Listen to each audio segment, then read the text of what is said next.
बनवत आहोत पोळी पिठलं. त्याच्यामध्ये हे पीठ घेतलंय कुळदाचं, त्याच्यात पाणी टाकलंय आणि ते चांगलं मिक्स केलंय. आणि आता त्याच्यामध्ये मसाले टाकते सर्व. लाल मिरची पावडर, ही लाल मिरची पावडर, थोडासा गरम मसाला, थोडासा धणे पावडर, थोडीशी हळद. ते चांगलं मिक्स करून घेते.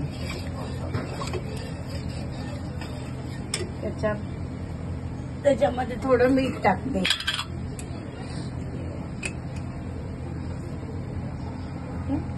मीठ टाकते. आता त्याला चांगलं मिक्स करून घेतलं तर ते चांगलं मिक्स झालेलं आहे. आता तेल टाकलंय. त्याच्यामध्ये थोडी राई टाकते. राई टाकते.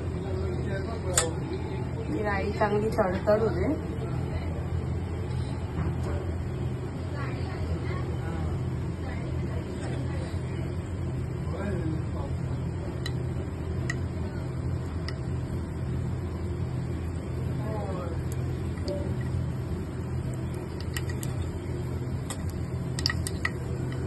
राई चांगली तडतडली आहे. त्याच्यात हे थोडं जिरं टाकलं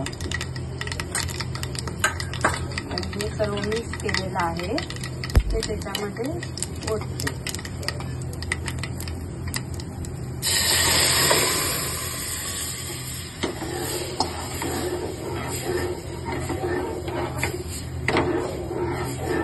आता हे अशा प्रकारे पिठलं झालेलं आहे.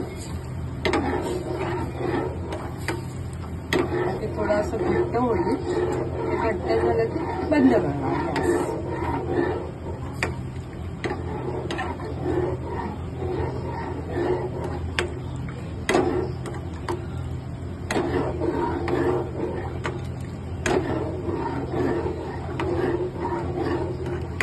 त्याच्यामध्ये आपण कोथिंबीर टाकू शकतो.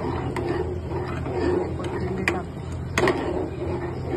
काय लोक कांदा पण टाकतात, पण आम्ही टाकत नाही. आम्ही फक्त आईसल्यावर ठेवून. हे आता अशा प्रकारे घट्ट झालेलं आहे. आपल्याला जेवढं पाहिजे तेवढं घट्ट करू शकतो, तर थोडं पातळच.